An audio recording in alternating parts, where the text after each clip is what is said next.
Hello guys, welcome back to my channel Pratima editing. আজ একটা new blog নিয়ে চলে এসেছি। তো এই ব্লগটা হচ্ছে সরস্বতী পুজোর আগের দিনের রাতের ব্লগ। তো দেখতেই পাচ্ছ অনুষ্কার হাতে এখন মেহেন্দি করা কমপ্লিট হয়ে গেছে। আর তার আগে তোমরা একটা কাজ করো না, যদি আমার চ্যানেল প্রথমবার এসে থাকো তাহলে প্লিজ আমার চ্যানেলটিকে সাবস্ক্রাইব করে নাও এবং পাশের বেল বাটনটি দাবি দাও, যাতে আমার ভিডিও আপলোড হওয়ার সঙ্গে সঙ্গে তোমাদের কাছে নোটিফিকেশান পৌঁছে যায় এবং ভিডিওটা সবার আগে দেখতে পাও। তো আমাদের এখানে হবে এই বছর সরস্বতী মায়ের পুজো, তো সেই জন্য আলপনা দেওয়া চলছে, দেখতেই পাচ্ছ। আমি ভাবলাম যে তোমাদের সাথে এটা একটু শেয়ার করে দেওয়া যাক, তো সেই জন্য আমি আলপনা দিতে শুরু করেছি। তো আলপনা আমি খুব একটা ভালো দিতে পারি না। আর এই যে অনুষ্কা এখানে বসে বসে দেখছে দু হাতে মেহেন্দি নিয়ে, দেখতেই পাচ্ছ তোমরা। ও আমি যাই করি ও বসে বসেই দেখে। আর এই যে দেখো আমি ভালোভাবে আলপনাটা দেব বলে রেডি করছি আর কি। তো চলো, আর আলপনা খুব একটা আমি ভালো দিতে পারি না, তবু আমি একটু চেষ্টা করি যতটুকু দেয়া যায়।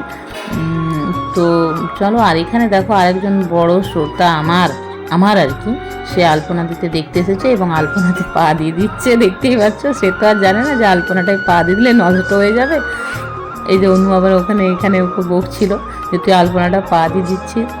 আর অনু, আমি যতক্ষণ আলপনা দিচ্ছিলাম অনুষ্কাও বসে বসে দেখছে। আর এরও আগ্রহটা দেখো, রঙ্গিলা পুটুর ভীষণ আগ্রহ সহকারে আমার আলপনা দেওয়া দেখছে, দেখতেই পাচ্ছ।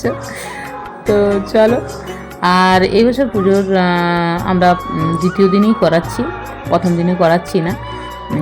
তো সেই জন্য। আর এই যে দেখো আমার পিছনে রঙ্গিলা বসে ক্যামেরা দিকে কেমনভাবে তাকিয়েছে দেখো তোমরা, এই যে দেখতে পাচ্ছ। ভীষণ দুষ্টু আর ভীষণ জ্বালাচ্ছে আজকে, কি বলবো। তারপর দেখো দেখতে দেখতে আমার আলপনা দেওয়া কমপ্লিট হয়ে গেল। আর আমিও ভাবছিলাম একটু মেহেন্দি করব, কারণ অনুষ্কাকে বলেছিলাম যে আমি একটু হাতে মেহেন্দি লাগাবো। তো সেই জন্য অনুষ্কা আমার জন্য মেহেন্দি রেখেওছে। আর অনেক দিন বাদে মাথাটা তেল নিয়েছি, সেটা দেখেই বুঝতে পারা যাচ্ছে। আর অন্যদিকে যেটা হয়েছে, মা কিন্তু এবছর রান্নার ভীষণ তোড়জোড় শুরু করে দিয়েছে। আগে থেকেই দেখো কলাই ছাড়িয়ে, মটরশুঁটিকে ছাড়িয়ে, তারপরে শাককে বেছে কমপ্লিট করে নিয়েছে। আমাকে কিছু করতে হয়নি, মানে এটা যে রান্না পুজো করার আগের দিন। তো দেখতেই পাচ্ছ আরও সবজি আছে, কিন্তু এই কটাই আমি তোমাদের সাথে শেয়ার করলাম, এগুলো ঢালা ছিল, তো সেই জন্য। আর আরেকটা দৃশ্য তোমাদেরকে দেখায়। আমাকে তো তার ডিস্টার্ব করা কমপ্লিট হয়ে গেছে, আমাকে ডিস্টার্ব করে পরে সে এখন কোথায় আছে সেটা তোমরা একটু দেখাই তোমাদেরকে। এই যে দেখো, চুপচাপ শান্তভাবে মায়ের কোলে শুয়ে আছে। এখন কেউ বুঝতে পারবে যে ও আমাকে একটু আগে ডিস্টার্ব করছিল বা আমার সাথে বদমাইশি করে? কেউ বুঝতে পারবে না। কত সুন্দরভাবে শুয়ে আছে দেখো। তো এই যে দেখতেই পাচ্ছ, এখন আমি মেহেন্দি করতে বসে গেছি।